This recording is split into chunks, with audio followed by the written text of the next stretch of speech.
পাবনায় লাগামহীন লোডশেডিংয়ে চরম সংকটে পড়েছেন প্রান্তিক পোলট্রি খামারিরা। তীব্র গরমে ঘন্টার পর ঘন্টা বিদ্যুৎ না থাকায় হিটস্ট্রোকে মারা যাচ্ছে মুরগি, কমেছে ডিমের উৎপাদন।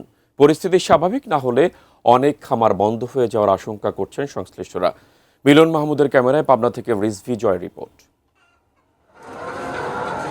স্বল্প বিনিয়োগে ভালো লাভের আশায় 2 দশক ধরে পাবনায় দ্রুত বেড়েছে পোলট্রি শিল্প।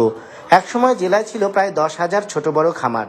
স্থানীয় চাহিদা মিটিয়ে এখানকার ডিম মুরগি সরবরাহ হতো দেশের বিভিন্ন এলাকায়। তবে এখন সেই সম্ভাবনাময় খাতে নেমে এসেছে দুর্যোগ। খামারিদের অভিযোগ, বাচ্চা, ফিড ও ওষুধের দাম বাড়লেও সে তুলনায় বাড়েনি ডিম মুরগির দাম। লোকসানে ইতোমধ্যে ব্যবসা গুটিয়েছেন 7,000-এরও বেশি প্রান্তিক খামারি। এর মধ্যে নতুন করে সংকট বাড়িয়েছে ভয়াবহ লোডশেডিং। 1,000 মুরগির ডিম হতে মনে করেন যে আমার 32 কেজ, এখন কমতে নেবে আজ 24 কেজ থাকবে। কারেন্টও ঠিক থাকে না, খাবারও খায় না, মুরগিও মারা যাচ্ছে। আমাদের এখন ব্যবসার অসুখ। কারেন্ট থাকে না তো থাকেই না, এতই কষ্ট আমার এই মুরগিলি হচ্ছে। ওষুধের যে দাম, মুরগি অনেকগুলো স্টক করতেছে, মারা যাচ্ছে। কারেন্ট না থাকার অনেকগুলো মুরগি ক্ষতি হচ্ছে।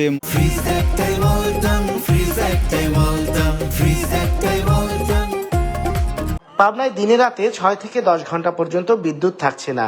এতে খামারে পর্যাপ্ত আলো বাতাস না থাকায় কমেছে ডিমের উৎপাদন। তীব্র গরমে হিটস্ট্রোকে প্রতিদিন একটি খামারে মারা যাচ্ছে 5 থেকে 10টি মুরগি।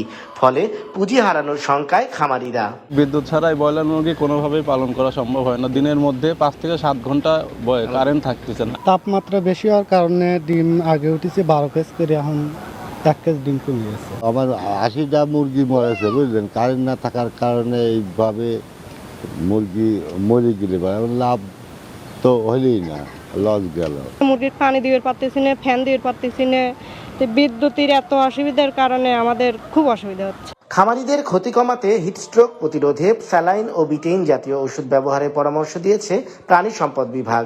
এটা আমাদের খামারিদের জন্য একটা প্লাস পয়েন্ট, যে আমাদের বিদ্যুতের খামারিদের কৃষিতে যেমন ভর্তুকি, আমাদের খামারিদেরই কিন্তু এই ভর্তুকির ব্যবস্থা আমাদের সরকার পদক্ষেপ নিয়েছেন।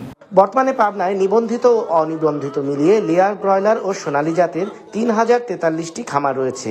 5 বছর আগেও এ সংখ্যা ছিল প্রায় 10,000। রিজভি জয়, ATN নিউজ, পাবনা।